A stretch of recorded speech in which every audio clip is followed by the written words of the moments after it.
All right, here we go. We're moving. Who believes in the power of prayer? Anybody? We got a couple. We'd say, all right, prayer can be powerful. Now, how many would you also say your prayer life is not where it should be? I'm gonna say that. I'm gonna say that too. So when we look at this, and prayer is going to be a bit of a focus for us here today, because sometimes in our prayers, I think we kind of like come to a part where we're like, we don't even know what to say. We think that we have to approach God in this like high and holy demeanor of like, I got to make sure I pick all the right words. I got to say all the right things. And yet prayer is a conversation. So if you imagine, I mean, if you're going to your friend, are you thinking the same? I've got to find the right words to have a conversation with my friend? Like, that doesn't make sense, right? I've got to pick this like flowery language and then like keep using their name over and over again. Like, you don't have to do this in conversation. Prayer is a conversation with God. When we say that there's a power in prayer, we're saying that my friend Jesus is hearing me when I pray. And it's a good thing. But we're going to get to that. So first, recap. Last week we started Jonah.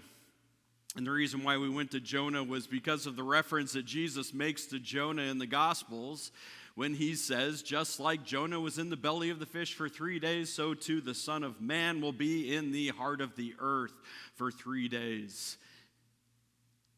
You see, it's in that reference that we look at the resurrection of Jesus, because this is still Easter season and Jesus is risen. All right, yeah, some of you caught it, not everybody. Jump in, feel free, like it's all good. We got this. So hit a little bit of a recap. From last week, we went over chapter 1. So Jonah is only 4 chapters long, right? So it has to move fast. So it's only 4 chapters. That's why it's called a minor prophet, because it doesn't have a lot of like material. Not because Jonah's not important, but because it's a short book. And with that, it moves quick. We look at chapter 1. What do we see? God comes to Jonah. He says, go. Jonah says, no. And God says, whoa, whoa, Jonah. Like, what are you doing? You can't say no. Like, I told you to go. And he's no. And there's the part where Jonah is running from the people that he doesn't like. And he doesn't want to see forgiven. This isn't Jonah being scared about going to Nineveh, because it's a scary place, because it was. There were some bad things that happened there. But it's not for that reason. We went over this last week. What I did say is this. He didn't want to see God forgive these people and for them to turn back to God. And he said, if I go there, then they're going to repent and they're going to believe the good news, and then they're going to be saved. I don't want to see them saved. You see, that's a fundamental issue that's at hand here. Not that he was afraid to go to Nineveh because he didn't want to go to Nineveh, because he didn't want to see them saved. So all of chapter 1 is this Jonah running away, going in the exact opposite direction of where God wanted him to go. And at the end of that, he gets swallowed by a big fish. Chapter 2 is going to be the prayer of Jonah. The whole chapter is the prayer of Jonah to God, except for the last verse, which we'll get to later. So, Jonah chapter 2, verse 1. This is where we'll start. Then Jonah prayed to the Lord, his God, from inside the fish. Right, so he's inside a fish. How does he know he's inside of a fish? I don't know, but he knows that something swallowed him because he saw the fish. And he's inside of this fish, and he's not dead. So Jonah is praying from inside the belly of a fish. You could call these fishy prayers. You could call this a deep sea, a deep sea drama. Some people have called it a whale of a prayer. So these are the fun dad jokes. And so when we look at these prayers, and we can use it as a pun and kind of make fun of it, but yet at the same time, imagine yourself in darkness, not knowing what's going to happen next. You see, this is one of those prayers that you come to and you're like, hey, God, like, I don't know where I'm at. I don't know what's happening. I know it's dark. You see, the Lord provides a fish. And you look at this and you're like, God provides the fish. And you're like, is that good news? Because it also could be punishment. I mean, you remember, so Jonah ran.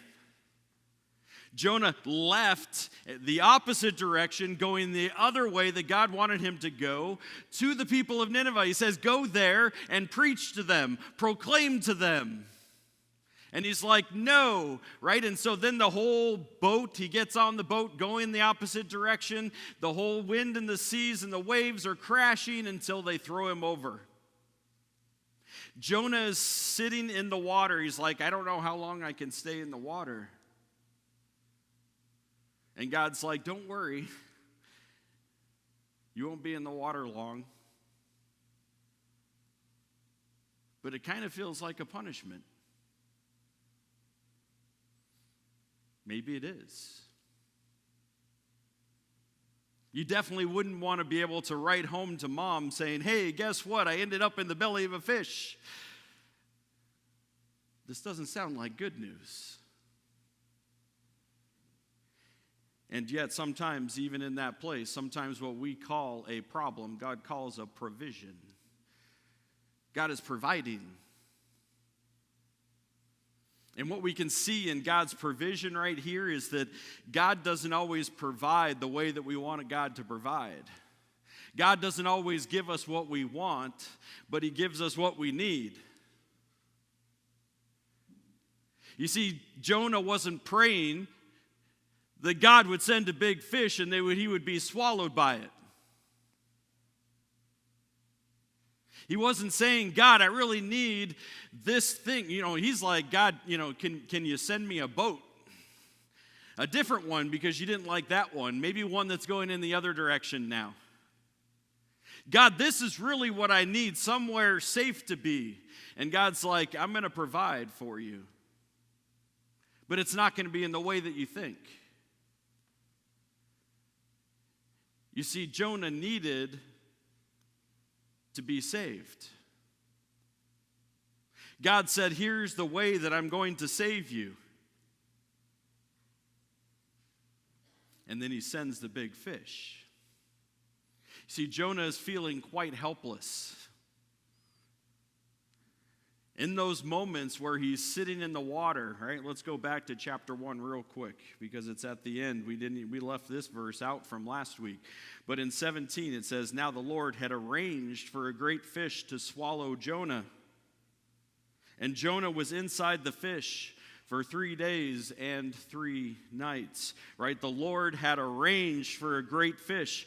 But you can imagine that he's sitting on the water. He knows that he can't get back in the boat, or else the wind and the waves, or else these other people who are commanding the boat are going to just kill him.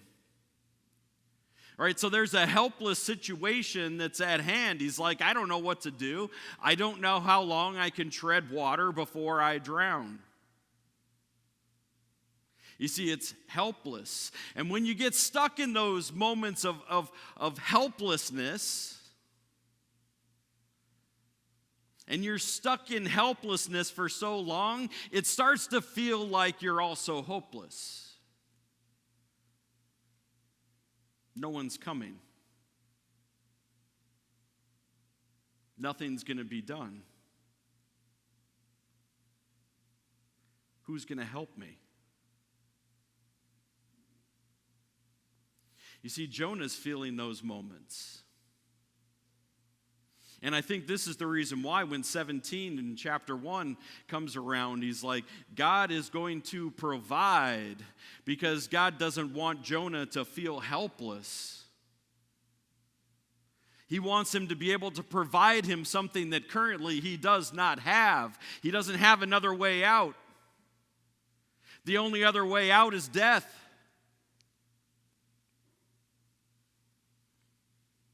So he's helpless, but not hopeless. But it brings us back to some of those moments and some of those prayers that maybe you and I have often prayed, where we're just like, I don't know if anything else is coming. Sometimes in our prayer, we're like, sometimes am I just shouting to the sky and no one hears me? Am I asking for something that, God, you're never going to provide?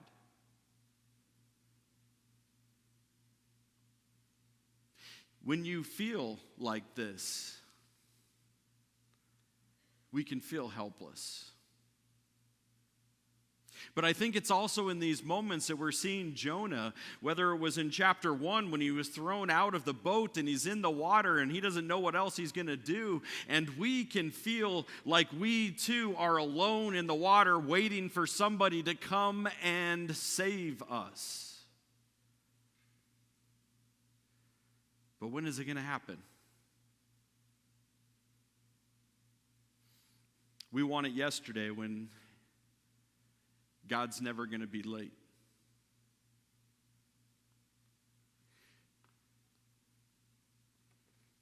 Let me read you a passage from James 5. James is a very pointed book, as we've gone over before, but James 5:13, this is James as he comes to the people of God, and he's trying to be able to instruct them on what to do when they're feeling helpless. He says, are any of you suffering hardships?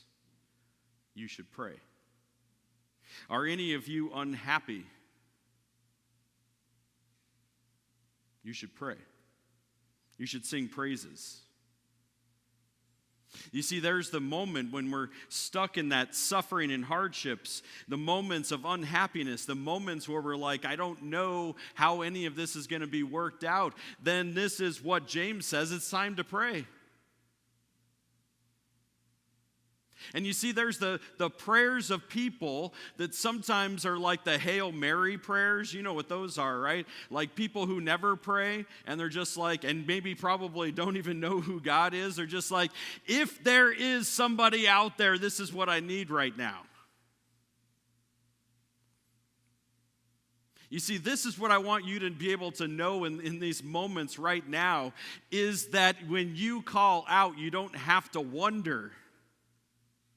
Because God's the one who's saying, I'm already near.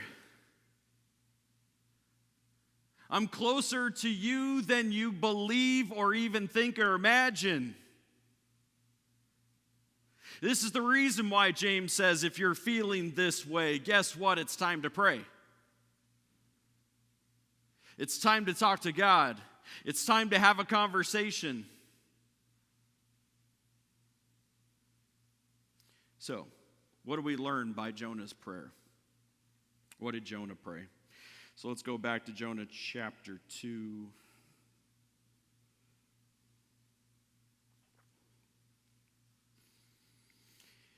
Verse 2, he said, I cried out to the Lord in my great trouble, and he answered me.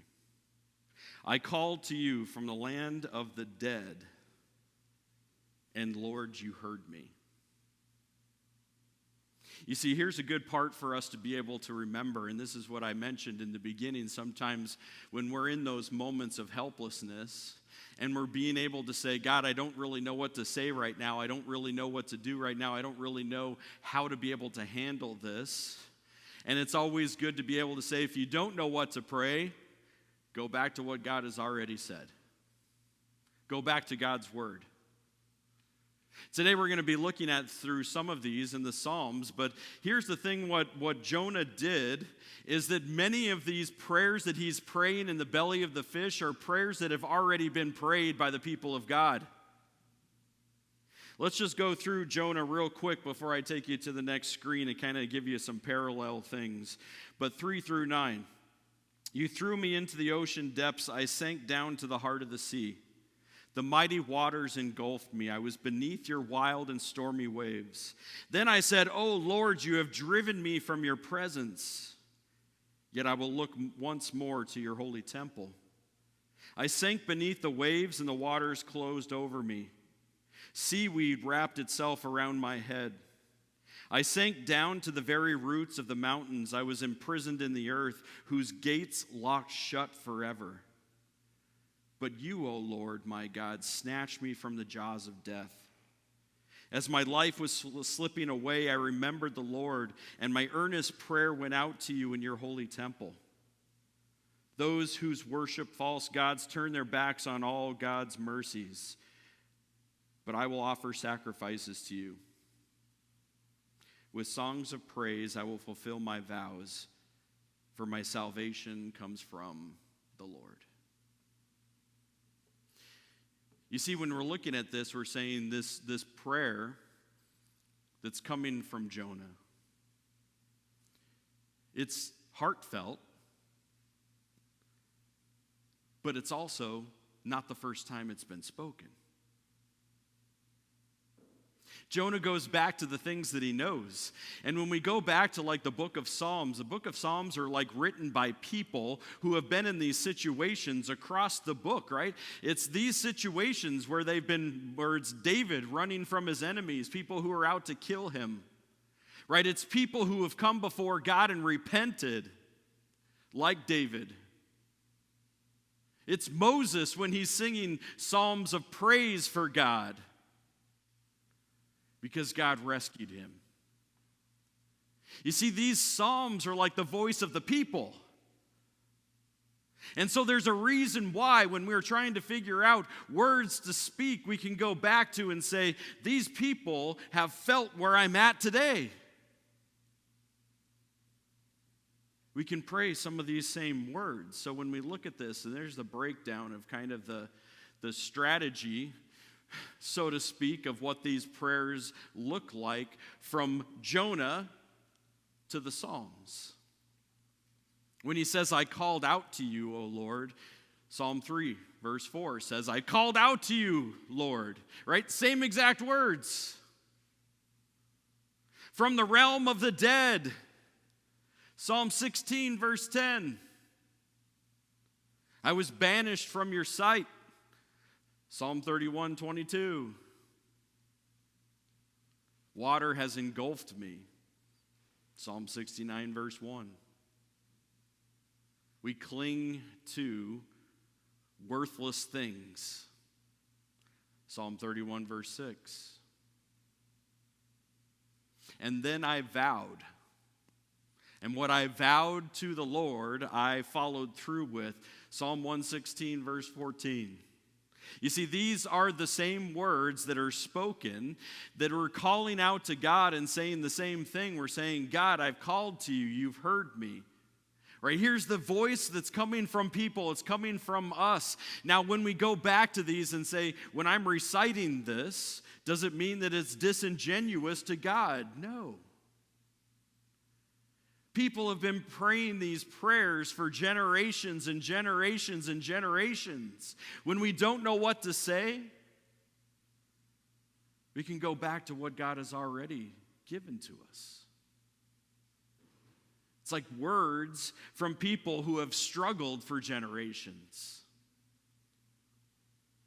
But here's the thing, what we see from Jonah.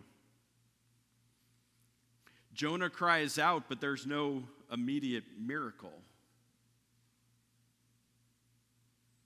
Right? Because he's in the belly of the fish, and I don't think he waited until day 3 in order to call out to God. He was probably sitting on the water feeling helpless. The big fish comes up and swallows him, and he's like, okay, what's happening now? God, hear me. God, why don't you do something? And God's like, I already did. I sent a big fish. You're going to be safe in there. And then he prays, but he doesn't see the miracle. He's like, even though God provided for him, even though God says, I saved you from the waters by making sure that this big fish was going to keep you safe, and he's like, he didn't see the miracle. He didn't see the way that God was providing. And yet, even when he finishes that prayer in 9, but I will offer sacrifices to you with songs of praise, and I will fulfill all of my vows, for my salvation comes from the Lord alone. You see, here's the part. This is before his prayer is answered. Because it's not until 10 that his prayer is going to be answered. So you're still living in verse 9 and saying, God, my prayer's not answered, but what am I going to do? What am I going to do in the midst of this? I've prayed to God. I've given you everything that I have. I've echoed the prayers and across the Psalms. God, you've heard my prayer. And this is what I'm going to do right now. I'm going to respond in praise. Now you'd say, what song did Jonah sing while in the belly of the fish? I have no idea. But guess what? It was probably one of the Psalms. He's lifting up songs of praise while he's sitting in the belly of a fish.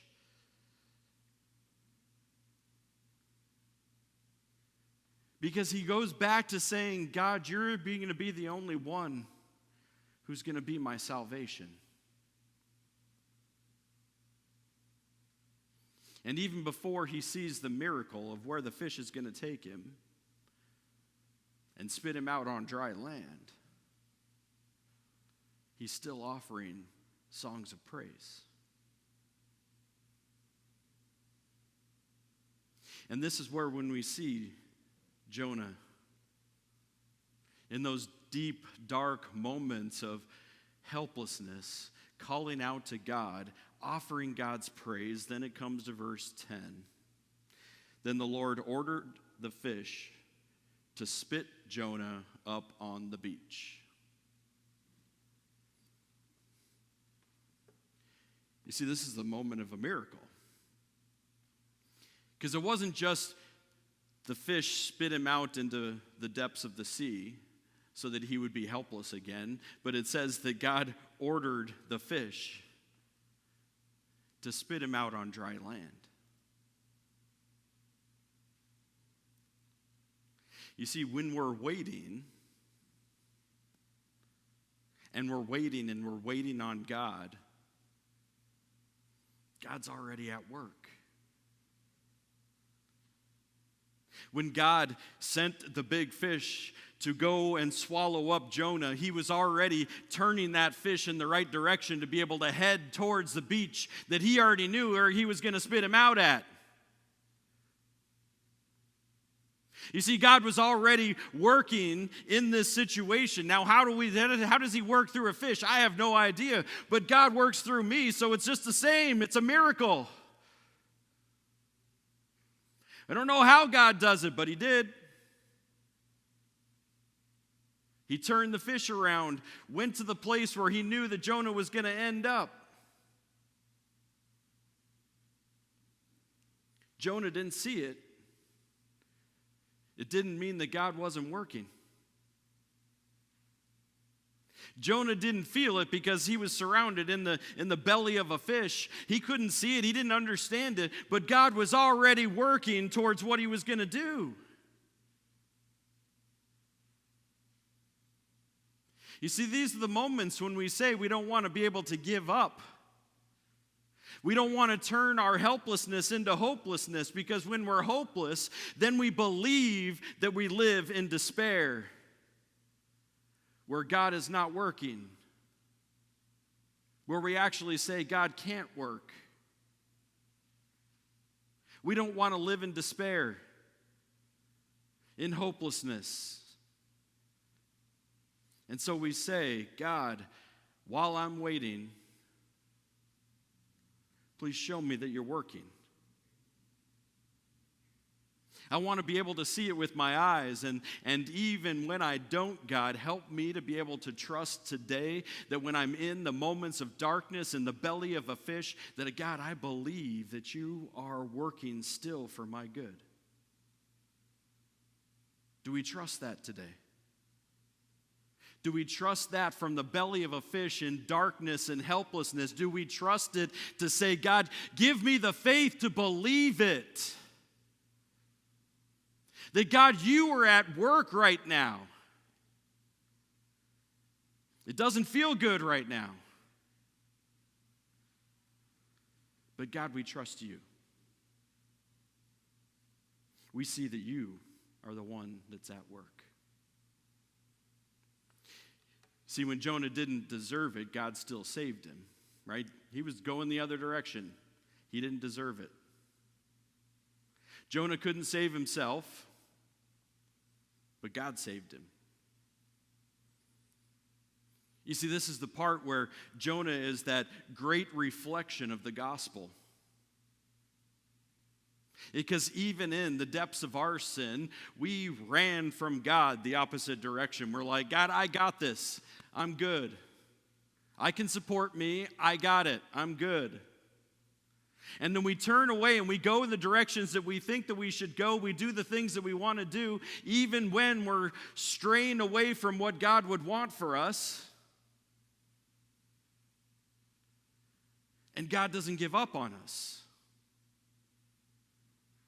God doesn't say, oh, you want to run? Yeah, you'll find out. Go ahead, and then leave us. You see, God was with Jonah the whole way, even as he was straying completely away from him. God says, I'm with you. I'm here. I'm present. Let me know when you want to turn around.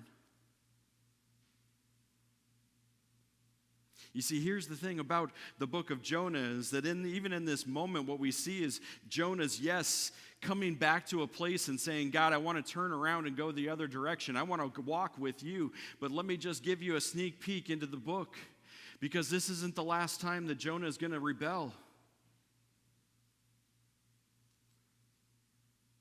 This isn't going to be the last time that Jonah is going to be able to get angry with God.